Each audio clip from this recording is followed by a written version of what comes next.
Kindly settle down. So this is the last and final day here at the India's biggest, vibrant and futuristic festival at the Summit of Future, Kerala 2025. And is the very important, the most critical track that we are dealing with today is something very interesting, something that I personally have been looking forward to, the literature, culture, and arts. And to start with, we have a very interesting session. But before I go ahead with introducing the session and introducing the wonderful speaker that we have with us today, let me just ask you a very, very, very common, a very not like എല്ലാവർക്കും അറിയാവുന്ന ഒരു common GK question ചോദിച്ചോട്ടെ. Who is the father of nation, my dear people? കേൾക്കുന്നില്ല. Who is the father of nation? Pura, because we need all your energy higher because like today is a lot about learning and gaining things. So come on, say, who is the father of the nation? Yes, of course. അതിന്റെ ഒരു confusion എന്തിനാണെന്ന് എനിക്ക് മനസ്സിലാവുന്നില്ല. Even I had a confusion. Let me just go ahead, skip it up. So he is called the father of nation for one reason, because of the wonderful, the very classy principles and values that he have been holding. But we could safely say that like we are today in a post-truth era. And what is a post-truth era? Even I was just confused when I heard this name first. But a post-truth era is where we are living now, where our own personal emotions or our personal beliefs are outweighing the reality. And in this distorted world, Gandhiji's vision of the integrity and the non-violence is holding more relevance than ever. So how can we reclaim that cultural integrity that he have once dreamt of? ഒരു സിനിമയിൽ പറയുന്ന പോലെ ഗാന്ധിജി സ്വപ്നം കണ്ട ആ ഒരു ഭാരതത്തിനെ നമുക്ക് എങ്ങനെ വീണ്ടെടുക്കാം? Is it by questioning the false narratives, or is it by standing with the truth that even in the point of inconvenience? It's a whole arena of discussion that needs to be explored in detail, and we have got with us an ideal speaker to be talking or leading us through that wonderful point of discussion. With us, we have that incredibly wonderful writer, Mr. Vinod Krishna.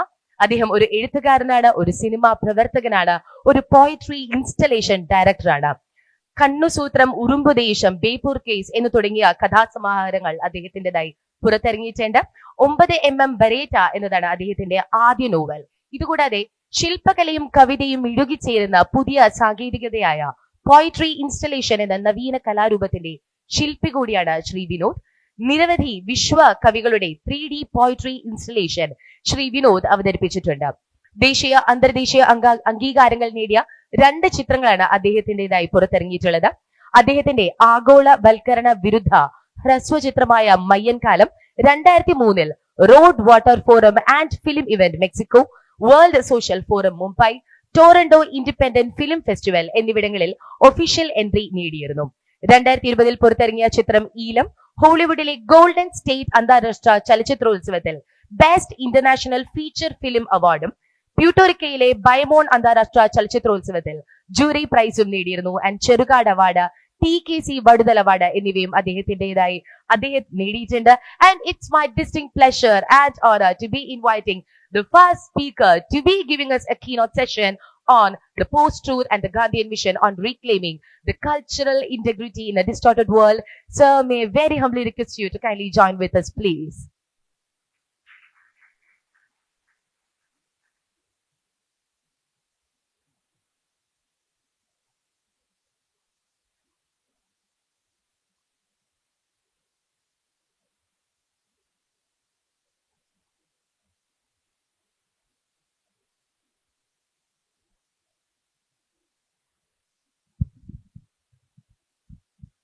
എല്ലാവർക്കും നമസ്കാരം.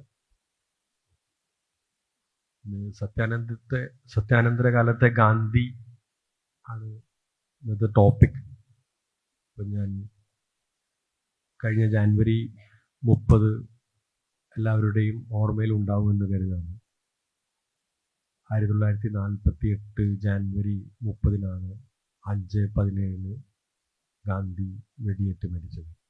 ഗാന്ധിയെ കൊല്ലാൻ ഉപയോഗിച്ച തോക്കിൻ്റെ പേരാണ് 9mm ബരേറ്റ. എൻ്റെ ആദ്യ നോവലിൻ്റെ പേരും 9mm ബരേറ്റയാണ്. നമ്മുടെ രാജ്യത്ത് നമ്മൾ ഹിസ്റ്ററി സൂക്ഷിക്കുക, അത് സംരക്ഷിക്കുക എന്നുള്ളത് വളരെ പ്രധാനപ്പെട്ടൊരു സംഗതിയായിട്ടാണ് നമ്മൾ കാണേണ്ടത്. പക്ഷേ നിർഭാഗ്യവശാൽ അങ്ങനെ ഒരു സാമൂഹ്യമായ ഓർമ്മയെ സൂക്ഷിക്കുക എന്നുള്ളത് ഒരു നൈതിക പ്രവർത്തനമായിട്ട് ആരും കാണുന്നില്ല. അത് ഈ ഒരു സത്യാനന്തര കാലത്തെ നമ്മുടെ രാജ്യം നേരിടുന്ന ഒരു വലിയ പ്രശ്നമാണ്.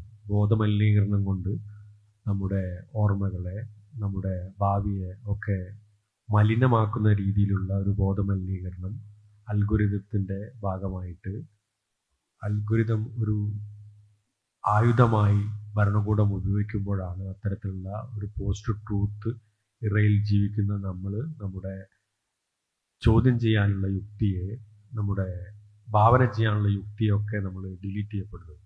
അതുകൊണ്ട് 9mm ബെരേറ്റ എന്ന് പറയുന്ന ഗാന്ധിയെ വെടിവെച്ച് വന്ന തോക്ക് എവിടെയാണ് എന്നുള്ള അന്വേഷണമാണ് സത്യത്തിൽ ഇങ്ങനൊരു നോവൽ എഴുതാനുള്ള ഒരു പ്രചോദനമായത്. അങ്ങനെ നാഷണൽ ഗാന്ധി മ്യൂസിയത്തിൽ ഈ തോക്ക് ഉണ്ട് എന്നറിഞ്ഞ് അവിടെ ഗാലറിയിൽ ചെന്ന സമയത്ത്, അവിടുത്തെ രക്തസാക്ഷി ഗാലറിയിൽ അദ്ദേഹം വെടിയേറ്റ് മരിച്ച അന്നേ ദിവസം അണിഞ്ഞ വസ്ത്രം, അദ്ദേഹത്തിൻ്റെ ചെയിൻ, ക്ലോക്ക്, വാച്ച്, തുപ്പൽ കോളാമ്പി, ചെരുപ്പ്, അദ്ദേഹത്തിന് അന്നേ ദിവസം ഏറ്റ 3 വെടിയുണ്ടകൾ, ഒരു തോക്ക്, ഇതൊക്കെ ആ രക്തസാക്ഷി ഗാലറിയിൽ 1997 വരെ ഉണ്ടായിരുന്നു. പക്ഷേ ഒരു 97 ശേഷം അവിടെ നിന്ന് അദ്ദേഹത്തിന് ഏറ്റ ഒരു വെടിയുണ്ടയും ആ 9mm ബെരേറ്റ എന്ന് പറയുന്ന തോക്കും എടുത്തു മാറ്റുകയാണ്. അപ്പോൾ എന്തുകൊണ്ട് അങ്ങനെ ഒരു തോക്കെടുത്ത് മാറ്റി എന്ന് അവിടുത്തെ ക്യൂറേറ്ററോട് ചോദിച്ചപ്പോൾ അദ്ദേഹം പറഞ്ഞത്, പ്രതിലോമകരമായ ഒരു ചിന്ത ആളുകളുടെ ഇടയിൽ ഇത് ഉൽപ്പാദിപ്പിക്കുന്നു, അതുകൊണ്ടാണ് ഈ തോക്കെടുത്ത് മാറ്റിയത് എന്നാണ് പറഞ്ഞത്.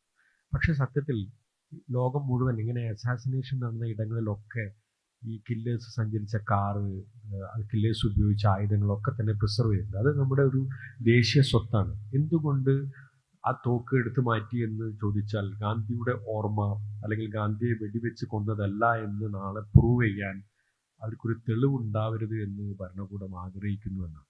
അതുകൊണ്ട് ആ തോക്ക് നമ്മുടെ ദേശീയ സ്വത്താണ്, അത് തിരിച്ചു പിടിക്കണം എന്നുള്ള ഒരു ബോധ്യം എന്നിൽ ഉണ്ടാവുകയും അങ്ങനെയാണ് സത്യത്തിൽ ഈ തോക്ക് തന്നെ ഒരു കഥാപാത്രമായി വരികയും അത് തോക്കിൻ്റെ പേര് തന്നെ ആ നോവലിൻ്റെ പേരായി മാറുകയും ചെയ്തു.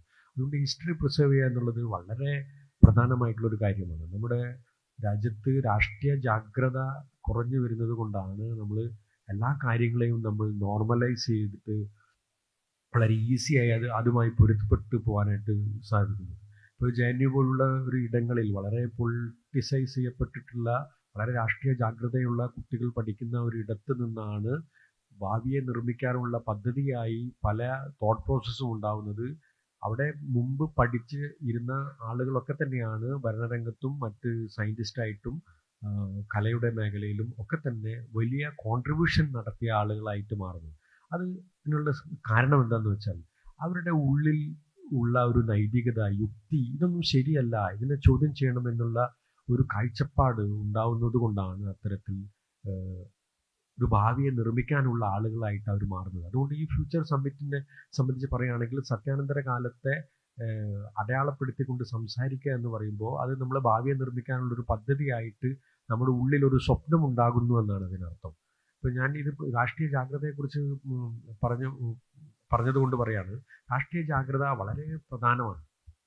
അത് നമ്മുടെ വിദ്യാർത്ഥികളായിരിക്കുന്ന സമയത്തും നമ്മൾ മുതിർന്നൊരു ജോലി നേടുന്ന സമയത്തും അതിനുശേഷം നമ്മളൊരു ഫാമിലിയായി താമസിക്കുന്ന സമയത്തും നമ്മൾ ഈ സമൂഹത്തിന് കൊടുക്കേണ്ട ഒരു കോൺട്രിബ്യൂഷൻ എന്താണ്, ഞാൻ ആർക്ക് വേണ്ടിയാണ് ജീവിക്കുന്നത്, ഞാൻ രാജ്യത്തിന് വേണ്ടിയാണ് ജീവിക്കുന്നത്, ഞാൻ എൻ്റെ കുടുംബത്തിന് വേണ്ടിയാണ് ജീവിക്കുന്നത് എന്നുള്ള വലിയൊരു ക്വസ്റ്റ്യൻ നിങ്ങളുടെ ഉള്ളിൽ ഉണ്ടാവേണ്ടതുണ്ട്. അങ്ങനെയുള്ളൊരു നൈതികത ഉള്ള ആളുകൾക്ക് ഒരു ഫ്യൂച്ചറിനെ കുറിച്ച്, നമ്മുടെ ഫ്യൂച്ചറിനെ കുറിച്ച്, സമൂഹത്തിൻ്റെ ഫ്യൂച്ചറിനെ കുറിച്ച് ഒക്കെ, നമ്മുടെ രാജ്യത്തിൻ്റെ ഫ്യൂച്ചറിനെ കുറിച്ച് ഒക്കെ വലിയ രീതിയിൽ ചിന്തിക്കാനായിട്ട് സാധിക്കുകയുള്ളൂ. അത്തരത്തിലുള്ളൊരു ചിന്ത ഉൽപ്പാദിപ്പിക്കുന്നതിൻ്റെ ഭാഗമായിട്ടാണ് ഇത്തരം സബ്മിറ്റുകളിൽ ഇത്തരം കാര്യങ്ങൾ ചർച്ച ചെയ്യുന്നത് എന്നാണ് ഞാൻ കരുതുന്നത്.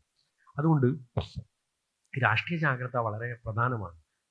ഗാന്ധി വധവുമായി ബന്ധപ്പെട്ട് അന്നത്തെ രാഷ്ട്രീയ നേതൃത്വം എടുത്തിട്ടുള്ള വലിയ തീരുമാനങ്ങൾ എങ്ങനെയാണ് ഒരു രാഷ്ട്രീയ ജാഗ്രതയുള്ള തീരുമാനങ്ങളായി മാറിയത് എന്നുള്ളതിൻ്റെ ഒരു ഹിസ്റ്റോറിക്കൽ ഫാക്റ്റ് ഞാൻ നിങ്ങളോട് പറയാൻ ആഗ്രഹിക്കുന്നു. അതൊരു സ്റ്റോറി ടെല്ലിംഗ് പോലുള്ളൊരു സംഗതിയാണ്. അത് കേൾക്കുമ്പോൾ നമുക്ക് ഭയങ്കര കൗതുകമായി തോന്നുമെങ്കിലും അതിൻ്റെ പിറകിലുള്ള രാഷ്ട്രീയ ഇച്ഛാശക്തി, എന്ത് തരത്തിലുള്ള രാഷ്ട്രീയമാണ് ഉൽപ്പാദിപ്പിച്ചത് എന്ന് നമുക്ക് ഈ ഒരു കാര്യം പരിശോധിക്കുമ്പോൾ മനസ്സിലാവും. 1948 ജനുവരി 30 5:17 ഗാന്ധിക്ക് വെടിയേറ്റ് അദ്ദേഹം കൊല്ലപ്പെടുന്നത്. ഗോഡ്സെ എന്ന് പറയുന്ന, നമ്മൾ ഫനാറ്റിക് എന്ന് ആണ് നമ്മൾ എപ്പോഴും പറയുന്നത്. നമ്മൾ സാധാരണഗതിയിൽ രാജീവ് ഗാന്ധിയെ വെടിവെച്ച് കൊന്ന ആളുകൾ, അല്ല, ബോംബ് എറിഞ്ഞു കൊന്ന ആളുകൾ തമിഴ് തീവ്രവാദികളാണെന്ന് പറയുന്നു. ഇന്ദിരാഗാന്ധിയെ വെടിവെച്ച് കൊന്ന ആളുകൾ സിഖ് ഭീകരവാദികളാണെന്ന് പറയുന്നു. പക്ഷേ ഗാന്ധിയെ വെടിവെച്ച് കൊന്ന ഒരാളെ നമ്മൾ ഒരു മത തീവ്രവാദി എന്നാണ് പറയുന്നത്. എന്തുകൊണ്ട് ഒരു ഹിന്ദു തീവ്രവാദിയാണ് എന്ന് നമ്മൾ പറയുന്നില്ല എന്നുള്ളത് ആണ് ഞാൻ നേരത്തെ പറഞ്ഞ ഈ പോസ്റ്റ് ട്രൂത്തിൽ നാം നമ്മുടെ നെറേറ്റീവുകളെ എങ്ങനെയാണ് മാറ്റുന്നത് എന്നുള്ളതിൻ്റെ ഒരു പൊളിറ്റിക്സ് നിങ്ങൾക്ക് അത് പരിശോധിക്കുമ്പോൾ മനസ്സിലാവും. അതുകൊണ്ട് ഈ ഗാന്ധിയുടെ ശവഘോഷയാത്ര ഡിസൈൻ ചെയ്ത അന്നത്തെ രാഷ്ട്രീയ നേതൃത്വത്തിന് ഈ കാര്യങ്ങൾ അറിയായിരുന്നു. നാളെ ഫ്യൂച്ചറിൽ എങ്ങനെയാണ് ഒരു സാംസ്കാരിക ദേശീയത ഉൽപ്പാദിപ്പിക്കുന്നതിൻ്റെ ഭാഗമായി നമ്മുടെ ഒരു സെക്യുലർ ഫാബ്രിക്കിനെ പിച്ച് ചെയ്യുന്ന രീതിയിലേക്ക് ഒരു രാഷ്ട്രീയം പ്രവർത്തിക്കാൻ സാധ്യതയുണ്ട് എന്ന് കരുതിയാണ് ഗാന്ധിയുടെ ശവഘോഷയാത്ര പോലും അന്ന് അത്തരത്തിലുള്ള ഒരു രീതിയിലുള്ള ഒരു തീരുമാനം അവരെടുത്തത്. ഗാന്ധി 5:17 വെടിയേറ്റ് മരിച്ച ആ നിമിഷത്തിന് ശേഷം ഇത് അറിഞ്ഞിട്ട് ഒരുപാട് ആളുകൾ ഡൽഹിയുടെ ബിർള ഹൗസ് എന്ന് പറയുന്ന ഡൽഹിയിലെ ഒരു സ്ഥലത്താണ് ഈ ബിർള ഹൗസ് സ്ഥിതി ചെയ്തിരുന്നത്. അവിടെയാണ് അദ്ദേഹം വെടിയേറ്റ് മരിച്ചത് പ്രാർത്ഥനാ യോഗത്തിൽ. അന്ന് ഒരു 7 മണിയായ സമയത്താണ് നെഹ്റു ആദ്യമായി അവിടെ ഈ ബോഡി കാണാനായിട്ട് വരുന്നത്. ഇത് സ്ഥിരീകരിച്ച ശേഷം ഇത് മട്ടുപ്പാവിൽ പൊതുദർശനത്തിന് വെച്ചു. ആളുകൾ മുഴുവൻ അത് കാണാൻ വന്നു. പക്ഷെ അന്ന് രാത്രി യമുനാ നദിയിൽ നിന്ന് ജലം കൊണ്ടുവന്ന് ഗാന്ധിയുടെ മൃതദേഹം കുളിപ്പിച്ച സമയത്ത് അന്നത്തെ രാഷ്ട്രീയ നേതൃത്വം ഒരു തീരുമാനമെടുത്തു. നാളെ ഇത് യമുനയുടെ തീരത്തേക്ക് ബിർള ഹൗസിൽ നിന്ന് ഈ ദഹിപ്പിക്കാനായി കൊണ്ടുപോകുമ്പോൾ ഈ ശരീരം, ഈ ഭൗതികദേഹം, ഗാന്ധിയുടെ ഭൗതികദേഹം അരയ്ക്ക് താഴെ മാത്രം പുതപ്പിച്ചാൽ മതി എന്നുള്ളൊരു തീരുമാനമെടുക്കുന്നത്. കാരണം എന്താണ്? ഗാന്ധിയെ വെടിവെച്ച് കൊന്നത് ആരാണ് എന്ന് ലോകം അറിയട്ടെ എന്ന് അന്നത്തെ രാഷ്ട്രീയ നേതൃത്വം തീരുമാനിച്ചു. അതുമാത്രമല്ല, ആരാണ് ഈ വെടി ഉതിർത്തത്, എത്ര വെടി ഇദ്ദേഹത്തിന് ഏറ്റു എന്ന് ലോകം കാണട്ടെ എന്ന് അവർ തീരുമാനിച്ചു. അതുകൊണ്ട് ഈ ശവഘോഷയാത്രയിൽ നിങ്ങൾക്ക് നോക്കിയാൽ അറിയാം, ഹെൻറി ബ്രസൻ എടുത്തിട്ടുള്ള 1500ഓളം ഫോട്ടോഗ്രാഫുകളാണ് ഗാന്ധി ശവഘോഷയാത്രയെ ലോകത്തിന് മുന്നിലേക്ക് അടയാളപ്പെടുത്തിയത്. ആ ഒരു 1500ഓളം അദ്ദേഹം എടുത്ത ഫോട്ടോഗ്രാഫിലൂടെയാണ് ഗാന്ധിക്ക് വെടിയേറ്റാണ് മരിച്ചത് എന്ന് ഇന്നും നമുക്ക് സ്ഥാപിക്കാനായിട്ട് പറ്റുന്നത്. അതുകൊണ്ട് ഹിസ്റ്ററി എന്ന് പറയുന്നത് നമ്മൾ പ്രിസർവ് ചെയ്യേണ്ട ഒരു സംഗതിയാണ്. ഇപ്പോൾ ഈ കഴിഞ്ഞ ഗാന്ധി ഓർമ്മ ദിനത്തിൽ മ്യൂസിയത്തിൽ നിന്ന് അദ്ദേഹത്തിന് വെടിയേറ്റ് അദ്ദേഹം കിടക്കുന്ന ഫോട്ടോഗ്രാഫുകൾ എടുത്തു മാറ്റി ഭരണകൂടം എന്നുള്ളൊരു വാർത്ത നമ്മൾ വായിക്കും.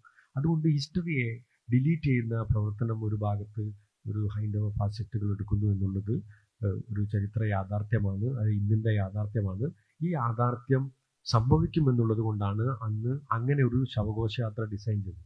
ഈ ശവഘോഷയാത്രയുടെ സ്പെഷ്യാലിറ്റി വേറെ പലതുമുണ്ട്. ഇപ്പോൾ 13 ദിവസം ഹിന്ദു ആചാരപ്രകാരമാണ് അന്ന് ഈ മോർണിംഗ് നടന്നത്. ഈ മോർണിംഗ് നടന്ന സമയത്ത് മുഴുവൻ നമ്മുടെ പ്രശസ്തനായ കവി, നമ്മുടെ പ്രശസ്തനായ നടൻ അമിതാഭ് ബച്ചൻ്റെ അച്ഛൻ ഹരിവംശറായ് ബച്ചൻ ഈ 13 ദിവസവും ഗാന്ധിയെക്കുറിച്ച് 13 കവിതകൾ എഴുതി. ഗാന്ധി മരിച്ച് 100 ദിവസത്തിനുള്ളിൽ അദ്ദേഹം ഓരോ ദിവസവും ഓരോ കവിത വെച്ച് 204 കവിതകൾ എഴുതി. 100 ദിവസം കൊണ്ട് 2 കവിത വെച്ച് 204 കവിതകൾ എഴുതി അദ്ദേഹം. അപ്പോൾ അത്തരത്തിൽ ആളുകളെ ഇൻസ്പയർ ചെയ്യുന്ന ഒരു സമര ശരീരം കൂടിയാണ് ഗാന്ധി എന്നുള്ളത് നാം ഓർക്കണം. അതുകൊണ്ട് ഈ പോസ്റ്റ് ട്രൂത്ത് ഇറയിൽ ഗാന്ധിയെ വീണ്ടെടുക്കുക എന്നുള്ളത് വളരെ പരമപ്രധാനമായിട്ടുള്ള ഒരു സംഗതിയാണ്. അപ്പോൾ ഈ നോവലുമായി ബന്ധപ്പെട്ട് ഞാൻ കുറേ റിസർച്ച് ചെയ്ത സമയത്ത് 6 വർഷത്തെ റിസർച്ചിന് ശേഷമാണ് ഈ ഒരു നോവൽ ഞാൻ കൺസീവ് ചെയ്യുന്നത്, എഴുതി പൂർത്തിയാക്കുന്നത്. ഈ നോവൽ, ഗാന്ധി ഒരു വലിയ റീഡറായിരുന്നു. അവസാന കാലത്ത് മാത്രം അദ്ദേഹം 1500ഓളം പുസ്തകങ്ങൾ വായിച്ചിട്ടുണ്ട്. അദ്ദേഹം വായിച്ച പുസ്തകങ്ങളുടെ എണ്ണം എടുത്തു കഴിഞ്ഞാൽ നമ്മൾ ഞെട്ടിപ്പോകും. അപ്പോൾ എത്തിക്സ് ഓഫ് ഡയറ്റ് എന്ന് പറയുന്ന ഒരു പുസ്തകമുണ്ട്. അത് അദ്ദേഹം വായിക്കുന്നത് 1921 കാലഘട്ടത്തിലാണ്.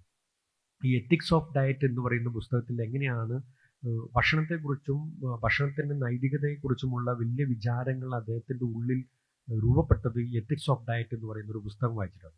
അപ്പം ആ പുസ്തകം വായിച്ചു കഴിഞ്ഞ ഒരാളാണ് മതാത്മകമല്ലാത്ത ഭക്ഷണത്തിൻ്റെ ഒരു ആരാധകനായിട്ട് ഗാന്ധി മാറുന്നത് ആ പുസ്തകത്തിൻ്റെ ഒരു വായന കൂടിയാണ്. അതുകൊണ്ട് ഇന്ന് നമ്മൾ പ്രത്യേക തരത്തിലുള്ള ഇറച്ചി കഴിക്കണം കഴിക്കണ്ട എന്ന് പറയുന്ന ഒരു വിവാദം നിലനിൽക്കുന്ന ഒരു കാലത്ത് ഭക്ഷണത്തിൻ്റെ സ്വാതന്ത്ര്യം നമ്മുടെ ജീവിക്കാനുള്ള സ്വാതന്ത്ര്യം പോലെ തന്നെ വളരെ പ്രധാനമാണ് എന്ന് ഗാന്ധി കണ്ടെത്തിയത് ഇത്തരത്തിലുള്ളൊരു പുസ്തകം വായിച്ചതിന് ശേഷമുണ്ടായ അദ്ദേഹത്തിൻ്റെ ഉള്ളിലുള്ളൊരു തോട്ട് പ്രോസസ്സിലൂടെയാണ്. അപ്പം അതുകൊണ്ട് വായന എന്ന് പറയുന്നത് വളരെ പ്രധാനമാണ്. പക്ഷേ എന്ത് വായിക്കണം എന്നുള്ളതും വളരെ പ്രധാനമാണ്. ഗാന്ധിയെ പോലെ തന്നെ ഗാന്ധിയെ വെടിവെച്ച് കൊന്ന കൾപ്രിട്ടായിട്ടുള്ള സ്വതന്ത്ര ഇന്ത്യയിലെ ആദ്യത്തെ ഭീകരവാദിയായിട്ടുള്ള ഗോഡ്സെയും വലിയ വായനക്കാരനായിരുന്നു. ഗാന്ധിയെ കൊല്ലാൻ പോകുന്നതിൻ്റെ ആ ദിവസം പോലും കൂട്ടാളികൾ വന്ന് നമുക്ക് സമയമായി അദ്ദേഹത്തെ കൊല്ലാൻ പോകാമെന്ന് പറയുന്ന ആ സമയത്ത് പോലും റെയിൽവേ സ്റ്റേഷനിൽ ഇരുന്ന് അദ്ദേഹം ഒരു പുസ്തകം വായിക്കുകയായിരുന്നു. സ്കാർഫേസ് പോലുള്ള വളരെ പ്രതിലോമകരമായ ക്രൈമിനെ എൻഹാൻസ് ചെയ്യുന്ന ഒരു പുസ്തകമാണ് അദ്ദേഹം വായിച്ചുകൊണ്ടിരുന്നത്. അപ്പം ഗോഡ്സെ പറഞ്ഞത്, എനിക്കൊരു 5 മിനിറ്റ് കൂടി ഞാൻ ഈ ഒരു അവസാനത്തെ പേജ് കൂടി വായിച്ച് തീർക്കട്ടെ എന്നാണ്. അപ്പം ക്രൈം ഫിക്ഷനിൽ അത്രയധികം മനസ്സ് അർപ്പിച്ചിട്ടുള്ള ഒരാളാണ് ഈ ക്രൈം ചെയ്തത് എന്ന് പറയാനാണ് ഞാൻ പറയുന്നത്. അതുകൊണ്ട് പുസ്തകം എന്ത് വായിക്കണം എന്നുള്ളത് പ്രധാനമാണ്. കാരണം നമ്മൾ പുസ്തകം വായിക്കുന്ന ആളുകളൊക്കെ നല്ല മനുഷ്യരായി തീരാനുള്ള സാധ്യത ഇല്ല എന്നാണ് ഞാൻ പറയുന്നത്. അതുകൊണ്ട് നമ്മുടെ ചോയ്സ് വളരെ ഇമ്പോർട്ടൻ്റ് ആണ്. നിങ്ങൾ എന്ത് കോഴ്സ് തിരഞ്ഞെടുക്കുന്നു എന്നുള്ളതാണ് നിങ്ങളുടെ ഫ്യൂച്ചർ. നിങ്ങൾ എന്തായിത്തീരുന്നു എന്നുള്ളതാണ് നിങ്ങളുടെ ഫ്യൂച്ചർ. അതുകൊണ്ട് തിരഞ്ഞെടുപ്പ് വളരെ പ്രധാനമാണ്. ഗാന്ധിയെ കൊല്ലാൻ തിരഞ്ഞെടുത്ത ഗോഡ്സെ ആണ് ഇന്ന് ഈ ബോധമലിനീകരണം നടക്കുന്ന ഈ ഒരു പോസ്റ്റ് ട്രൂത്ത് ഇറയിൽ ഒരു ഐക്കണായി വരുന്നു എന്നുള്ളത് നമ്മുടെ രാജ്യത്തെ സംബന്ധിച്ച്, നമ്മുടെ ജനാധിപത്യത്തെ സംബന്ധിച്ച് വളരെ മോശം ഒരു കാര്യമായിട്ടാണ് നമുക്ക് കാണാനാവുക. അപ്പം അതുകൊണ്ട് സത്യത്തെ കണ്ടെത്തുക, ആ സത്യത്തെ ഉൽപ്പാദിപ്പിക്കുക, ആ സത്യത്തെ ലോകത്തിന് മുന്നിൽ അവതരിപ്പിക്കുക എന്നുള്ളത് നമ്മുടെ ഒരു സമരമാർഗമായി സ്വീകരിക്കേണ്ട ഒരു കാലം കൂടിയാണ് ഈ സത്യാനന്തര കാലം എന്നുള്ള കാര്യത്തിൽ യാതൊരു സംശയമില്ല. അപ്പോൾ ഈ തോക്കുമായി ബന്ധപ്പെട്ട് ഞാൻ ഈ നോവൽ എഴുതുന്ന സമയത്ത് പല റിസർച്ചുകളും നടത്തിയിട്ടുണ്ട്. ആ റിസർച്ചിൻ്റെ ഭാഗമായി നടന്ന 2-3 കാര്യങ്ങൾ കൂടി ഞാൻ നിങ്ങളുടെ ശ്രദ്ധയിലേക്ക് പറയാൻ ആഗ്രഹിക്കുകയാണ്. അതിലൊന്ന് പ്രധാനം, ഈ ഗോഡ്സെ ഇംഗ്ലീഷ് പഠിച്ചിരുന്നത്, ഇംഗ്ലീഷ് പുസ്തകങ്ങൾ അദ്ദേഹത്തിൻ്റെ നാരായണ ആപ്തെ എന്ന് പറയുന്ന വലിയ വുമണൈസർ ആയിട്ടുള്ള ഒരു ആളാണ് ഇദ്ദേഹത്തിൻ്റെ കൂട്ടാളിയായിട്ടുണ്ടായിരുന്നത് ഗാന്ധിയെ കൊല്ലാൻ പോകുന്ന സമയത്ത്. പുള്ളി അദ്ദേഹത്തിൻ്റെ വിദ്യാർത്ഥികളെ മുഴുവൻ പ്രണയിച്ച ഒരാളായിരുന്നു. അപ്പോൾ അത്തരത്തിലൊരു മനോരമ സാൽവി എന്ന് പറയുന്ന ഒരു പെൺകുട്ടിയുമായി ദീർഘകാലത്തെ ബന്ധം അദ്ദേഹത്തിനുണ്ടായിരുന്നു. ഗാന്ധിയെ കൊല്ലാൻ വേണ്ടി പോകുന്ന 2 ദിവസം മുമ്പ് മാത്രമാണ് ഈ മനോരമ സാൽവി നാരായണ ആപ്തെയോട് പറയുന്നത്, ഞാൻ ഗർഭിണിയാണ്, അതുകൊണ്ട് നിങ്ങൾ ഡൽഹിയിൽ പോയിട്ട് പെട്ടെന്ന് തിരിച്ചു വരുമെന്ന് പറയുമ്പോഴാണ് അദ്ദേഹത്തിന് ഈ ഗാന്ധിയെ കൊല്ലാൻ ശരിക്കും ഉദ്ദേശിച്ചിരുന്ന പോയിരുന്ന ആൾ നാരായണ ആപ്തെ ആയിരുന്നു. പക്ഷേ ഈ ഒരു പ്രണയത്തിൻ്റെ തീവ്രത അല്ലെങ്കിൽ പ്രണയിനിയുടെ വാക്കുകളാണ് അദ്ദേഹത്തെ ആ കൊലപാതകത്തിൽ നിന്ന് പിന്തിരിപ്പിച്ചത്. അത് തോക്ക് പിന്നീട് ഗോഡ്സെയുടെ കയ്യിലെത്തുകയും ഗോഡ്സെ ഗാന്ധിയെ വെടിവെച്ച് കൊല്ലുകയാണ് ഉണ്ടായത്. അപ്പം ഈ ഗോഡ്സെ അവസാനമായി കണ്ട സിനിമ ഏതാണ് എന്ന്, ഈ വലിയ ഒരു ഫിലിം ബഫായിരുന്നു ഈ ഗോഡ്സെ. അപ്പോൾ ഈ ഗോഡ്സെ അവസാനമായി കണ്ട സിനിമ ഏതാണെന്ന് അന്വേഷിച്ച് പോയ സമയത്ത് ഞാൻ നേരത്തെ പറഞ്ഞതുപോലെ നമ്മുടെ ചരിത്രത്തെ പ്രിസർവ് ചെയ്യുക എന്നുള്ളത്, ഒരു ഡോക്യുമെൻ്റ്, രാജ്യത്തിൻ്റെ ഒരു ഓർമ്മ നിലനിർത്തുക എന്നുള്ളത്, ഒരു ഹിസ്റ്ററിയിൽ നടന്ന ഒരു പ്രധാനപ്പെട്ട ഒരു കാര്യത്തെ അടയാളപ്പെടുത്തുക എന്നുള്ളത് ഒരു വലിയ കാര്യമായിട്ട് നമ്മുടെ ഭരണകൂടമോ നമ്മുടെ ഈ ഹിസ്റ്റോറിയൻസോ അതുമായി ബന്ധപ്പെട്ട് പ്രവർത്തിക്കുന്ന ആളുകൾക്കോ വലിയ കാര്യമായി തോന്നുന്നില്ല എന്നിടത്താണ് ചരിത്രം സ്റ്റക്കായി പോകുന്നത്.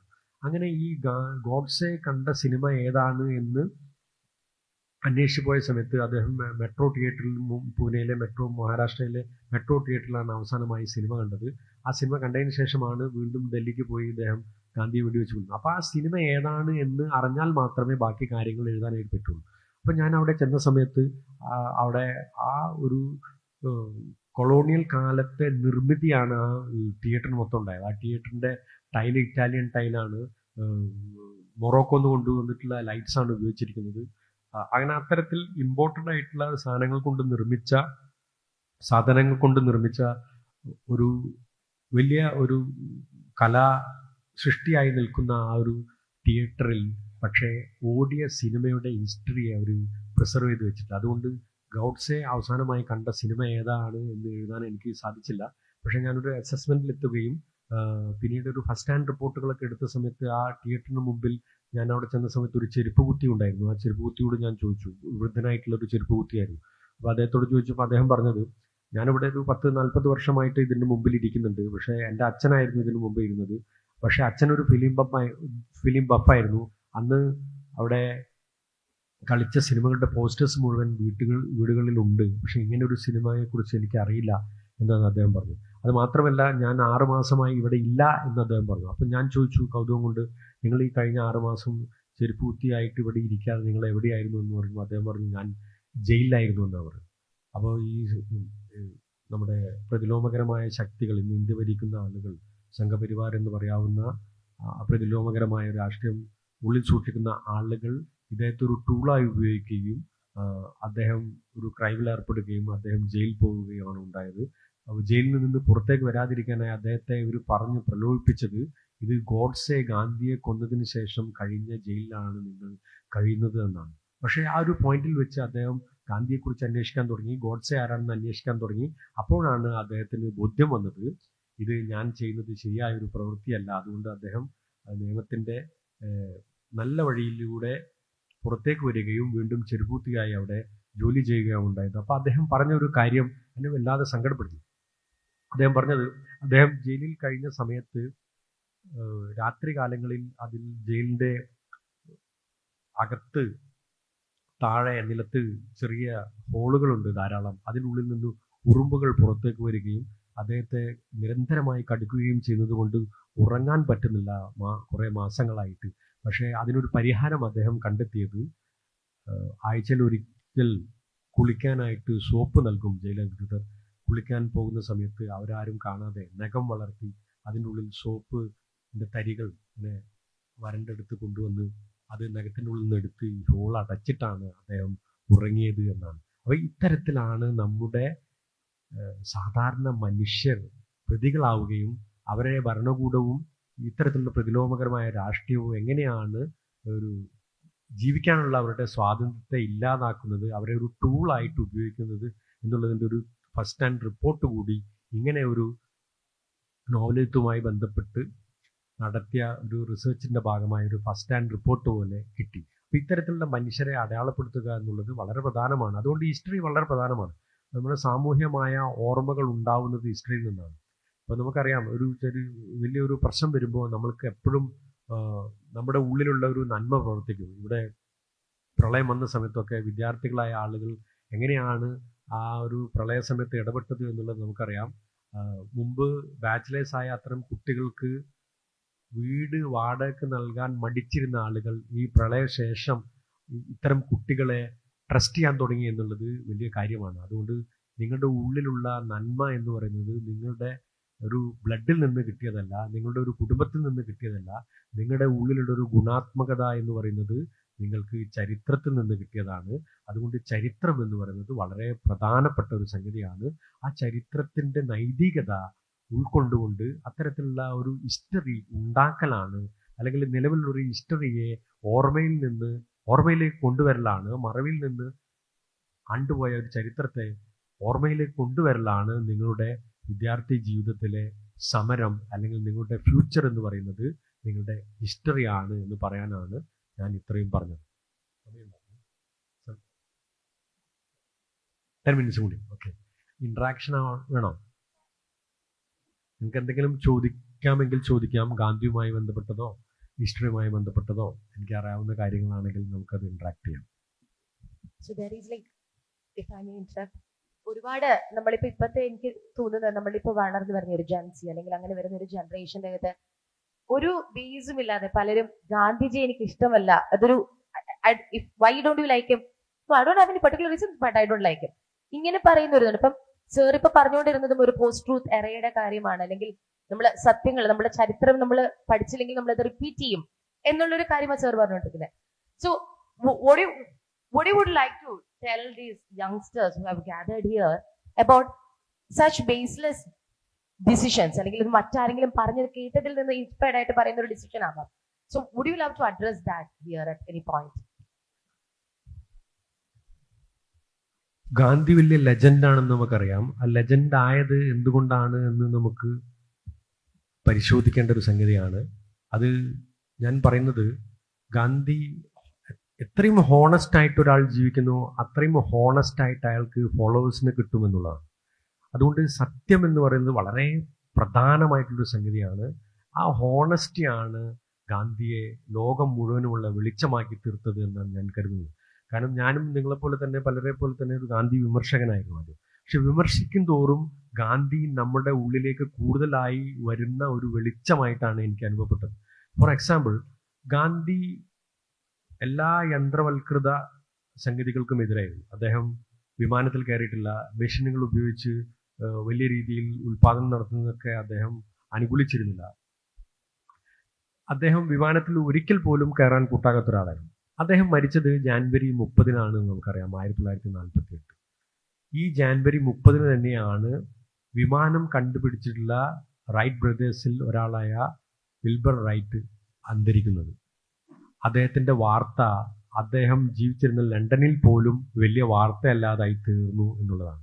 ഗാന്ധി വെടിയേറ്റ് മരിച്ച വാർത്തയായിരുന്നു അന്ന് ലോകം മുഴുവനുമുള്ള പത്രങ്ങളിൽ ഫ്രണ്ട് പേജിലും മറ്റുമൊക്കെയായി നിരന്തരം വന്നുകൊണ്ടിരുന്നത്. ആ വാർത്തയിൽ ഈ വിമാനം കണ്ടുപിടിച്ച ഒരാളുടെ ചരമ വാർത്ത ഇല്ലാതെ പോയി എന്നുള്ളതാണ്. അതായത് മരണശേഷവും താൻ വിശേഷിച്ച ഒരു സംഗതി ഈ ലോകത്തിൽ പ്രകാശിപ്പിക്കുന്ന രീതിയിലുള്ളൊരു വലിയ ശക്തി ഇത്തരം ഹോണസ്റ്റി കൈമുതലായിട്ടുള്ള ആളുകൾ മരിച്ചാലും ഉണ്ടാകും എന്നുള്ളതിൻ്റെ ഏറ്റവും വലിയ തെളിവാണ് അദ്ദേഹം വിശേഷിച്ച ഒരു സംഗതി അദ്ദേഹത്തിൻ്റെ മരണശേഷവും നടപ്പായി എന്നുള്ളത്.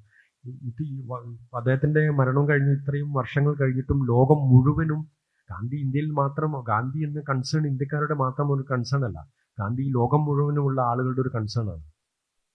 പല ഡിഫറെൻറ്റ് വാക്സ് ഓഫ് ലൈഫിലുള്ള ആളുകൾ ഈ ഗാന്ധിയെ ഇപ്പോഴും ആരാധിക്കുന്നു, ആ ജീവിത രീതി പകർത്താൻ ശ്രമിക്കുന്നു, ഫോളോവേഴ്സായി മാറുന്നു എന്നുള്ളത് ഒരു ചെറിയ കാര്യമല്ല. അതുകൊണ്ട് ഗാന്ധിയുടെ വിമർശനം എന്ന് പറയുന്നത് പോലും ഗാന്ധി വിമർശനത്തിന് അതീതമായ ഒരാളല്ല. പക്ഷേ വിമർശിക്കും തോറും ഗാന്ധി നമ്മുടെ ഉള്ളിലേക്ക് കൂടുതലായി ഇറങ്ങി വരാൻ സാധ്യത കൂടുതലുള്ള ഒരാളാണ്. കാരണം എൻ്റെ ജീവിതമാണ് എൻ്റെ സന്ദേശം എന്ന് അദ്ദേഹം അത്രയും ഓണസ്റ്റ് ആയിട്ട് പറഞ്ഞതാണ്. അദ്ദേഹത്തിന് എന്തെങ്കിലും ഒരു കാര്യത്തിൽ തെറ്റുപറ്റിയിട്ടുണ്ടെങ്കിൽ അദ്ദേഹം അത് നിരന്തരം തിരുത്താൻ തയ്യാറായിട്ടുണ്ട് എന്നുള്ളതാണ്. അതുകൊണ്ട് ഗാന്ധി ഏറ്റവും അവസാനം പറഞ്ഞതാണ് നാം എടുക്കേണ്ടത്. ഗാന്ധി അതേ വിഷയത്തിൽ ആദ്യം പറഞ്ഞ കാര്യങ്ങൾ നമ്മൾ എടുക്കേണ്ടതില്ല. കാരണം അദ്ദേഹം നിരന്തരം തിരുത്തിക്കൊണ്ടിരുന്ന ഒരാളാണ്, നിരന്തരം തന്നെ മുന്നോട്ട് പോകാൻ എന്താണോ ആവശ്യം അത് സ്വീകരിച്ചു കൊണ്ടിരുന്ന ഒരാളാണ്. അപ്പം അത്തരത്തിലുള്ള ഒരാളെ നമുക്ക് അങ്ങനെ തള്ളിക്കളയാൻ പറ്റില്ല, ഈ ലോകത്തിന് തള്ളിക്കളയാൻ പറ്റില്ല. ഞാനൊരു എക്സാമ്പിൾ പറയാം. ഇപ്പോൾ ക്ലാര ക്യൂൻ എന്ന് പറയുന്ന ഒരു വേൾഡ് റിനൗണ്ട് ആയിട്ടുള്ള ഒരു സ്കൾപ്ചർ ഉണ്ട്, ഒരു വനിതാ ശില്പിയാണ്. അവർ ഗാന്ധിയെ 1946 ശില്പം ചെയ്യാനായിട്ട്, ഗാന്ധിയെ നേരിട്ട് കണ്ടുകൊണ്ട് ശില്പം ചെയ്തിട്ടുള്ള ഏക വ്യക്തി അവരാണ്. അപ്പോൾ അവർ ഈ ശില്പം ചെയ്യാനായി ഗാന്ധിയോട് അനുമതി ചോദിച്ചപ്പോൾ ഗാന്ധി പറഞ്ഞു, എൻ്റെ ആശ്രമത്തിൽ വന്നിട്ട് കുറച്ച് പണികളൊക്കെ ചെയ്തിട്ട് വേണമെങ്കിൽ ചെയ്തോളൂ എന്നുള്ള രീതിയിൽ പറഞ്ഞപ്പോൾ ഗാന്ധി ചർക്കയിൽ നൂൽക്കുന്ന ഒരു ശില്പമാണ് അവർ ചെയ്തത്. അത് ക്ലേയിലാണ് ആദ്യം ചെയ്തത്. അത് വാർധ ആശ്രമത്തിൽ വെച്ചാണ് അത് ചെയ്തത് 1946. ആ ശില്പം ചെയ്ത് അവർ ക്ലേയിൽ അതിൻ്റെ മോഡൽ ഉണ്ടാക്കി പാരീസിൽ കൊണ്ടുപോയി അത് പിന്നെ വെങ്കലത്തിൽ തീർക്കുകയും അത് വാഷിങ്ടൺ DC-യിലുള്ള ഗാന്ധി പാർക്കിലാണ് അതിപ്പോൾ സ്ഥാപിച്ചിട്ടുള്ളത്. ഞാനിത് പറയുന്നത് ഈ ഗാന്ധിയെ അവർ കണ്ടുകൊണ്ട് ഈ ശില്പം ചെയ്യുന്ന ഇടയിലൊക്കെ തന്നെ ഗാന്ധി അവരുടെ ഉള്ളിലേക്ക് വരികയാണ്. ഗാന്ധിയുടെ ആശയങ്ങൾ വരുന്നു, ഗാന്ധിയുടെ സമരങ്ങൾ വരുന്നു, അങ്ങനെ പല സംഗതികൾ വന്നതിന് ശേഷം അവർ അതിൻ്റെ മുമ്പേ ചെയ്ത ശില്പങ്ങളൊക്കെ തന്നെ ഈ യുദ്ധത്തിനെതിരായിട്ടുള്ള ശില്പങ്ങളായിരുന്നു, വാർ അഗെയിൻസ്റ്റ് വാർ. അത് വാർ മ്യൂസിയത്തിലൊക്കെ ധാരാളം ഉണ്ടായിരുന്നു. അന്നത്തെ നാസികൾ, രണ്ടാം ലോക മഹായുദ്ധ സമയത്തുണ്ടായിരുന്ന നാസികൾ ഇവരുടെ യുദ്ധശില്പങ്ങൾ മുഴുവൻ അടിച്ച് തകർക്കുകയാണ് ഉണ്ടായത്. പക്ഷേ ഈ ഗാന്ധി ശില്പം ചെയ്തതിന് ശേഷം അവരൊരു ഗാന്ധിയനായി മാറുകയും ഗാന്ധിയൻ നോൺ വയലൻസ് ലോകം മുഴുവൻ പ്രചരിപ്പിക്കുന്ന രീതിയിലേക്ക് അവരുടെ ജീവിതത്തെ അവർ മാറ്റിവെച്ചു എന്നുള്ളതാണ്. അപ്പോൾ ഗാന്ധിയുടെ ഒരു ശില്പം ചെയ്ത ആൾ പോലും ഗാന്ധിയുടെ മുന്നിൽ അല്ലെങ്കിൽ ഗാന്ധിയുടെ പുസ്തകത്തിൻ്റെ മുന്നിൽ ഒരു 5 മിനിറ്റ് ഇരിക്കുന്ന ഒരാൾക്ക് പോലും ഗാന്ധിയെ അവഗണിച്ചുകൊണ്ട് മുന്നോട്ട് പോകാൻ പറ്റില്ല എന്ന് വരുന്നു. അതിനർത്ഥം അത്രയും ഹോണസ്റ്റ് ആയിട്ട് ജീവിച്ച ഒരാളുടെ ജീവിതത്തെ നമുക്ക് തള്ളിക്കളയാൻ പറ്റില്ല എന്നുള്ളത് കൊണ്ടാണ്. അതുകൊണ്ട് ഗാന്ധി ഇന്ത്യൻ രാഷ്ട്രീയത്തിൽ മാത്രമല്ല ലോകം മുഴുവനുമുള്ള ജനാധിപത്യ വിശ്വാസികൾക്ക് എന്നും ഒരു പ്രചോദനമാണ്. ഇപ്പം മാർട്ടിൻ ലൂതർ കിങ് ജൂനിയറിനെ പോലെ ഗാന്ധി അമേരിക്ക എന്ന രാജ്യത്ത് ഒരിക്കൽ പോലും വിസിറ്റ് ചെയ്യാത്ത ഒരാളാണ് ഗാന്ധി. പക്ഷേ ഇന്ത്യ കഴിഞ്ഞാൽ ഗാന്ധിയുടെ ഏറ്റവും കൂടുതൽ പ്രതിമകളുള്ള രാജ്യം അമേരിക്കയാണ് എന്ന് നാം ഓർക്കണം. ഇപ്പം ഞാൻ നേരത്തെ പറഞ്ഞ ഈ ക്ലാരിക്യൂൺ ചെയ്ത ശില്പം പോലും അമേരിക്കയിലാണ് ഉള്ളത് എന്ന് നമുക്കറിയാം. അവിടെ മാർട്ടിൻ ലൂതർ കിങ് ജൂനിയർ എന്ന് പറയുന്ന എനിക്കും ഒരു സ്വപ്നമുണ്ടായിരുന്നു എന്ന് ബ്ലാക്കുകളെ ആഫ്രിക്കൻ അമേരിക്കക്കാരെ പ്രചോദിപ്പിച്ച ഒരു വലിയ ജനകീയ നേതാവിൻ്റെ നോൺ വയലൻസ് ആശയം പോലും ഗാന്ധിയിൽ നിന്നാണ് ഉണ്ടായതെന്നറിയാം. ഗാന്ധിയുടെ വലിയ ആരാധകനായിരുന്നു അദ്ദേഹം. ഗാന്ധിയിൽ നിന്നാണ് മാർട്ടിൻ ലൂതർ കിങ് ജൂനിയർ എന്ന് പറയുന്ന വലിയ ഐക്കൺ ഉണ്ടാവുന്നത് എന്ന് നമുക്കറിയാം. ഈ കാലത്ത് പോലും ഗാന്ധിയൻ ആശയങ്ങളെ, ഗാന്ധിയൻ സമരമുറകളെ നമ്മൾ വിവിധ രാജ്യങ്ങളിൽ, വിവിധ മനുഷ്യർക്കിടയിൽ, വിവിധ സമൂഹങ്ങൾക്കിടയിൽ നടപ്പാക്കുന്നത് നാം കണ്ടുകൊണ്ടിരിക്കുകയാണ്. ഇപ്പോൾ കലാപങ്ങൾ വരുമ്പോഴും നാച്ചുറൽ കലാമിറ്റി വരുമ്പോഴും ഒക്കെ ഇത്തരത്തിലുള്ള ഒരു ജീവിത രീതിയെ അഡോപ്റ്റ് ചെയ്യാനായിട്ട് നമ്മൾ നിരന്തരം ശ്രമിക്കുന്നു എന്നതിനർത്ഥം ഗാന്ധി മരിക്കാത്ത ഒരു സമര ശരീരമാണ് എന്നുള്ളത് കൊണ്ടാണ്. Is there any more questions? Feel free to ask your questions. You have any questions? All right, okay. So, എന്ത് ചോദ്യം ഉണ്ടെന്നുണ്ടെങ്കിലും ഒരു മടി കൂടാതെ ചോദിക്കുക, പ്ലീസ്. അതെ, in that case, I guess I shall go for one more question. So, പലപ്പോഴും ഇവിടെ നമ്മൾ ഗാന്ധിജി ഇഷ്ടമല്ല അല്ലെങ്കിൽ അങ്ങനെ പറയുന്ന വിമർശിക്കുന്നവർ പറയുന്ന ഒരു പോയിന്റ് ആണ്, അതിന് പല ഡയമെൻഷൻസ് ഉണ്ടാവും. So, since like you are someone who have very in detail learnt about his teachings, പലപ്പോഴും പറയാറുണ്ട്, അതായത് മഹാത്മാഗാന്ധിജി ഒരു വാക്ക് പറഞ്ഞിരുന്നെങ്കിൽ ചിലപ്പോൾ ഭഗത് സിംഗ് എന്ന് പറഞ്ഞാൽ, ഭഗത് സിംഗ് ഇപ്പോഴും പലവരുടെയും വളരെ ഐഡിയൽ ആയിട്ട് നോക്കിക്കാണുന്ന ഒരു ഡിപ്ലോമാറ്റ് ആണ്. സോ അദ്ദേഹത്തിനെ പലപ്പോഴും രക്ഷിക്കാൻ സാധിക്കുമായിരുന്നു, അല്ലെങ്കിൽ സുഭാഷ് ചന്ദ്രബോസിന്റെ മരണത്തിന് പിന്നിൽ വരെ ഇദ്ദേഹത്തിന്റെ പാർട്ടിന്റെ ഇത്തരത്തിലുള്ള പല കോൺട്രവേഴ്സീസും ഇപ്പോഴും it is still untied. So ചിലപ്പോൾ അദ്ദേഹം പറഞ്ഞത് maybe even at the point of inconvenience he was holding his truth. So how do you would love to address these kind of criticisms that he has been facing? ഞാൻ നേരത്തെ പറഞ്ഞു, ഗാന്ധി ക്രിറ്റിസിസത്തിന് അതീതമായിട്ടുള്ള ഒരാളല്ല. പല സംഗതികളും നമുക്ക് ഔട്ട്ഡേറ്റഡ് ആയ ചില കാര്യങ്ങൾ അദ്ദേഹം പറഞ്ഞതായിട്ട് നമുക്ക് കണ്ടെത്താനായി പറ്റും. പക്ഷെ അദ്ദേഹം നിരന്തരം തിരുത്തിക്കൊണ്ടിരുന്ന ഒരാളാണ്. ഇന്നത്തെ ഒരു കാലത്ത് ഇപ്പോൾ ഭഗത് സിംഗ് ആണോ ഗാന്ധിയാണോ ശരി എന്നുള്ള ഒരു ഡിബേറ്റിനേക്കാൾ ഉപരി രണ്ടുപേരും അവരുടേതായ കോൺട്രിബ്യൂഷൻ ചെയ്തിട്ടുള്ള ഒരാളാണ്. ഇപ്പം ബിരിയാണി ഇഷ്ടപ്പെടുന്ന ആളുകളുണ്ടാവും, കഞ്ഞി കുടിക്കാൻ ഇഷ്ടപ്പെടുന്ന ആളുണ്ടാവും. എന്ന് കരുതി ബിരിയാണി നല്ലതല്ല എന്ന് കഞ്ഞി കുടിക്കുന്ന ആൾക്കോ കഞ്ഞി നല്ലതല്ല എന്ന് ബിരിയാണി തിന്നുന്ന ആൾക്കോ പറയാനായിട്ട് സാധിക്കില്ല. ഇതിൻ്റെ ഒരു ടോളറൻസ് ഉണ്ടാവുക എന്നുള്ളതാണ് പരമപ്രധാനം. അപ്പോൾ എല്ലാം അഡ്മിറ്റ് ചെയ്ത ഒരാളായിരുന്നു. ഇപ്പോൾ അംബേദ്കറുമായിട്ട് വളരെ കോൺഫ്ലിക്റ്റ് ഉണ്ടായിരുന്ന ഒരാളാണ് ഗാന്ധി. പക്ഷേ അംബേദ്കറെ ഭരണഘടനാ നിർമ്മാണ സഭയിൽ കൊണ്ടുവരണമെന്ന് അതിയായി ആഗ്രഹിച്ച ഒരാളാണ് ഗാന്ധി. അപ്പോൾ ഒരാളുടെ ടാലൻറ്റിനെ അംഗീകരിക്കുക, ഒരാളുടെ കോൺട്രിബ്യൂഷൻ അംഗീകരിക്കുക, ഒരാളുടെ തോട്ട് പ്രോസസ്സിനെ അംഗീകരിക്കുക എന്നുള്ളൊരു ടോളറൻസ്, ഒരു അഡ്മിറ്റ് ചെയ്യുക, ഒരു ഇൻക്ലൂസീവ് മാനേജ്മെന്റ് എപ്പോഴും ഉണ്ടായിരുന്ന ഒരാളാണ്. അപ്പം എന്ത് വിഷയം എടുത്താലും ഗാന്ധിക്ക് അതിന് ഒരു സേ ഉണ്ടായിരുന്നു എന്നുള്ളതാണ്. അപ്പോൾ അതൊരു വലിയ കാര്യമാണ്. അത് അദ്ദേഹം പ്രാക്ടീസ് ചെയ്ത് ഉണ്ടാക്കിയെടുത്തിട്ടുള്ളൊരു സംഗതിയാണ് ഈ ജീവിതത്തിൽ. അപ്പോൾ ഗാന്ധി, അപ്പം ഞാൻ നേരത്തെ ഹിസ്റ്ററി പ്രിസർവ് ചെയ്യുന്നതിനെ കുറിച്ച് പറഞ്ഞു. ഗാന്ധി അതിനെക്കുറിച്ചൊക്കെ വളരെ കൺസേൺഡ് ആയിട്ടുള്ള ഒരാളായിരുന്നു. അദ്ദേഹം അവസാനമായി സഞ്ചരിച്ച കാർ എന്ന് പറയുന്നത് ബിർള ഹൗസിൽ നിന്ന് ഘനശ്യാം ബിർളയുടെ പെക്കാർഡ് എന്ന് പറയുന്ന ഒരു കാറായിരുന്നു. അപ്പോൾ ഹെൻറി ബ്രസൻ എടുത്തിട്ടുള്ള ഒരു ഫോട്ടോഗ്രാഫിലാണ് എനിക്ക് അപ്പോൾ അവസാനം ഗാന്ധിയുടെ ഒരു യാത്ര, ഒരു ദർഗ കാണാനായിട്ടാണ് അദ്ദേഹം പോയത്. അപ്പോൾ ആ സമയത്ത് ഈ കാറിലാണ് സഞ്ചരിച്ചത്. അപ്പോൾ ഈ കാറിൻ്റെ ഫോട്ടോഗ്രാഫ് എനിക്ക് കിട്ടിയ സമയത്ത് ആ ഫോട്ടോഗ്രാഫിൻ്റെ നമ്പർ പ്ലേറ്റ് ആ ഫോട്ടോഗ്രാഫിലില്ല, അത് ക്രോപ്പ് ചെയ്ത് കിടക്കണം. അപ്പോൾ ഈ നമ്പർ പ്ലേറ്റ് ഉണ്ടെങ്കിൽ മാത്രമേ അതിൻ്റെ ഒരു ഹിസ്റ്റോറിക്കൽ ഇമ്പോർട്ടൻസ് ഉണ്ടാവുകയുള്ളൂ. കാർ ഏതാണെന്ന് ഞാൻ കണ്ടെത്തി, പക്ഷേ ആ കാറിൻ്റെ മേക്ക് മോഡൽ ഇതൊന്നും എനിക്കറിയില്ലായിരുന്നു. അപ്പോൾ അതൊരു പെക്കാർഡ് കാറാണെന്ന് മനസ്സിലാക്കി സമയത്ത് ഞാനൊരു ഹൈപ്പോത്തറ്റിക്കൽ ആയിട്ടുള്ളൊരു മെയിൽ ഐ ഡിയിൽ ഞാനൊരു മെയിൽ അയക്കുകയാണ്, ഹെൻറി ബ്രസൻ ഫൗണ്ടേഷൻ. അപ്പോൾ ഒരു 2 മാസങ്ങൾക്ക് ശേഷമാണ് മെയിൽ തിരിച്ചു വരുന്നത്. അവിടെ മഞ്ഞുകാലമായിരുന്നുകൊണ്ട് അവർ മെയിലൊന്നും നോക്കിയിരുന്നില്ല. അപ്പോൾ ആ മെയിലിൽ അവർ പറഞ്ഞത് നിങ്ങളുടെ പർപ്പസ് എന്താണ് എന്നാണ് അവർ ചോദിച്ചത്. അപ്പോൾ ഞാൻ പറഞ്ഞു, ഇങ്ങനെ ഗാന്ധി വധവുമായി ബന്ധപ്പെട്ടുള്ളൊരു നോവൽ എഴുതാൻ വേണ്ടിയിട്ടാണ്. അപ്പോൾ ഇങ്ങനെ ഗാന്ധി അവസാനമായി സഞ്ചരിച്ച കാർ ഈ പെക്കാർഡ് കാറാണ്, ആ കാറിൽ കയറുന്ന ഒരു ചിത്രം എടുത്തത് ഹെൻറി ബ്രസനാണ്. ഈ ഫോട്ടോഗ്രാഫിൻ്റെ ഒരു ഫുൾ സൈസ് കിട്ടുമോ എന്നറിയാൻ വേണ്ടിയാണ് ഞാൻ മെയിൽ അയച്ചത് എന്നാണ് ഞാൻ അവരോട് പറഞ്ഞത്. അപ്പോൾ അവർ പറഞ്ഞു ശരി. അവർ നോക്കിയിട്ട് 2 ദിവസത്തിനുള്ളിൽ ഒരു വാട്ടർമാർക്കോട് കൂടി ഒരു ഡോക് ഫയലിൽ ഏതാനും ചിത്രങ്ങൾ അയച്ചു തരിക. ആ ചിത്രങ്ങളിൽ ഈ പെക്കാർഡ് കാറിൻ്റെ നമ്പർ പ്ലേറ്റ് ഉണ്ടായിരുന്നു. നമ്പർ പ്ലേറ്റ് വളരെ പ്രധാനം. ഈ 9mm ബെരേറ്റ എന്ന് പറയുന്ന നോവൽ വായിക്കുമ്പോൾ ആ നമ്പർ പ്ലേറ്റ് എന്താണെന്ന് നിങ്ങൾക്കറിയാം. ഞാൻ ഇത് പറയുന്നില്ല കൂടുതൽ കാര്യങ്ങൾ. ഈ നമ്പർ പ്ലേറ്റ് എന്ന് പറയുന്നത് ഹിസ്റ്ററിയെ സംബന്ധിച്ച് വളരെ പ്രധാനമായിട്ടൊരു സംഗതിയാണ്. കാരണം ഇങ്ങനെ ഈ ഒരു നമ്പർ പ്ലേറ്റിനെ കുറിച്ച്, ആ കാറിൻ്റെ നമ്പർ പ്ലേറ്റിനെ കുറിച്ച് ഞാൻ എഴുതുമ്പോൾ ഒരു ഭാവിയിൽ വായിക്കുന്ന ഒരാൾ അത് കാർ ഏത് തരം കാറാണ്, ആ കാർ ഉൽപ്പാദിപ്പിച്ച കമ്പനി ആരാണ്, ഈ നമ്പർ പ്ലേറ്റ് വരാനുള്ള സാഹചര്യം എന്താണ്, ഈ കാറ് അതിൽ അവസാനം സഞ്ചരിച്ചത് ഗാന്ധിയാണ് എന്നുള്ള ഒരു കൺക്ലൂഷൻ വരികയും അപ്പോൾ ഗാന്ധി ആരാണ് എന്നുള്ളൊരു അന്വേഷണം ഉണ്ടാവുകയും അദ്ദേഹത്തിൻ്റെ ജീവിതത്തെ അറിയാനുള്ള ശ്രമം ഉണ്ടാവുകയും ചെയ്യുന്നു എന്നുള്ളതാണ്. ഇതാണ് ഒരു ഹിസ്റ്റോറിക്കൽ എവിഡൻസ് നമ്മുടെ മുന്നിൽ വെക്കുന്ന ഒരു വലിയ സാധ്യത എന്ന് പറയുന്നത്. അതുകൊണ്ട് ഒരു നമ്പർ എന്ന് പറയുന്നത് വളരെ പ്രധാനമാണ് എന്ന് തന്നെയാണ് ഞാൻ കരുതുന്നത്. ഇത് മനസ്സിലാക്കിയിട്ടുള്ള ഒരാൾ തന്നെയായിരുന്നു ഗാന്ധി.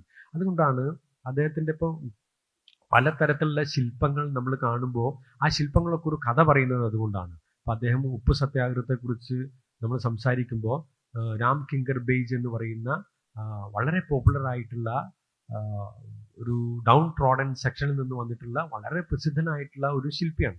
അദ്ദേഹം ചെയ്തിട്ടുള്ള ഒരു വിശ്വഭാരതിയിലാണ് ആ ഒരു ശില്പമുള്ളത്. വളരെ റഫ് ആൻഡ് ടഫ് ആയിട്ടുള്ളൊരു ശില്പമാണ്.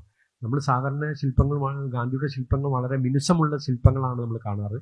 പക്ഷേ ഈ രാം കിങ്കർ ബെയ്ജ് ചെയ്തിട്ടുള്ള ഈ ശില്പം വളരെ റഫ് ആൻഡ് ടഫ് ആണ്. അത് ഈ ദണ്ഡി യാത്രയെ അനുസ്മരിപ്പിക്കുന്ന ഒരു ശില്പമാണ്. ആ ശില്പത്തിൽ ഉപ്പ് പൊതിയുമായി നടക്കുന്ന ഒരു ഗാന്ധിയാണ് അദ്ദേഹം അവിടെ സൃഷ്ടിച്ചിട്ടുള്ളത്. പക്ഷേ അതോടൊപ്പം തന്നെ അത് നവകലിയിലെ കലാപങ്ങൾ നടന്ന സമയത്ത് അവിടെ സമാധാനം പുനഃസ്ഥാപിക്കാൻ വേണ്ടി ഗാന്ധി നടത്തിയ ശ്രമങ്ങളെ ഓർമ്മിപ്പിക്കുന്ന ശില്പമാണ്. അതുകൊണ്ടാണ് അദ്ദേഹം നടന്നു പോകുന്ന ആ ശില്പത്തിൻ്റെ കാലിന് താഴെ ഒരു തലയോട്ടി കൂടി ഈ ശില്പി നിർമ്മിച്ചു വെച്ചത് എന്നുള്ള ഒരു ആർട്ട് ക്രിട്ടിക്കിൻ്റെ മറ്റൊരു വേർഷൻ കൂടിയുണ്ട്. അതുകൊണ്ട് ഒരു ശില്പം 2 ഗാന്ധിയൻ ഓർമ്മകളെ ഉൽപ്പാദിപ്പിക്കുന്ന ഒന്നാണ്. ഒന്ന് ദണ്ഡി യാത്രയെക്കുറിച്ചുള്ള ഓർമ്മകൾ ആ ശില്പം തരുന്നു, അതേ സമയത്ത് സമാധാനം പുനഃസ്ഥാപിക്കാൻ പോയ ഒരു ഗാന്ധിയുടെ ഓർമ്മ കൂടി ആ ശില്പം തരുന്നു എന്നാണ്. അപ്പോൾ ഒരു അത്തരത്തിലൊരു ഡുവൽ പേഴ്സണാലിറ്റി എന്ന് ഞാൻ പറയുന്നത് ഒന്ന് ഒരു രാഷ്ട്രീയ ശരീരവും ഒന്ന് നൈതികമായിട്ടുള്ള ഒരു ശരീരവുമുള്ള ഒരു ഗാന്ധിയെ ആണ് നമ്മൾക്ക് മനസ്സിലാക്കാൻ പറ്റുക. അങ്ങനെയുള്ള ഒരു ഗാന്ധിയെ കണ്ടെത്താനുള്ള നിരന്തരമായ ശ്രമങ്ങൾ ലോകത്ത് ഏറ്റവും കൂടുതൽ, ക്രൈസ്റ്റ് കഴിഞ്ഞാൽ ഏറ്റവും കൂടുതൽ ആർട്ട് ഫോമിൽ വന്ന വ്യക്തി ഗാന്ധിയാണ്. ഏറ്റവും കൂടുതൽ പുസ്തകം എഴുതപ്പെട്ടുള്ള ആ വ്യക്തി ഗാന്ധിയെക്കുറിച്ചാണ്. ഗാന്ധി തന്നെ അനേകം പുസ്തകങ്ങൾ എഴുതുകയും വായിക്കുകയും ചെയ്തിട്ടുണ്ട്.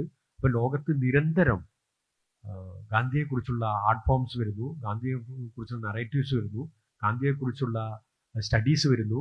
ഇപ്പോൾ രാമചന്ദ്ര ഗുഹയെ പോലുള്ള ആളുകൾ എഴുതിയിട്ടുള്ള ഗാന്ധിയെക്കുറിച്ചുള്ള പുസ്തകങ്ങളുടെ പേജുകൾ തന്നെ നമുക്ക് വർഷങ്ങൾ കൊണ്ട് വായിച്ചു തീർക്കാവുന്ന അത്രയും ഉണ്ട് എന്നുള്ളതാണ്. അതുകൊണ്ട് ഗാന്ധി എന്ന ചരിത്രം അവസാനിക്കുന്നില്ല എന്ന് പറയാനാണ് ഞാൻ ആഗ്രഹിക്കുന്നത്. Thank you so much, sir. Let us all burst into a huge round of applause for this wonderful session.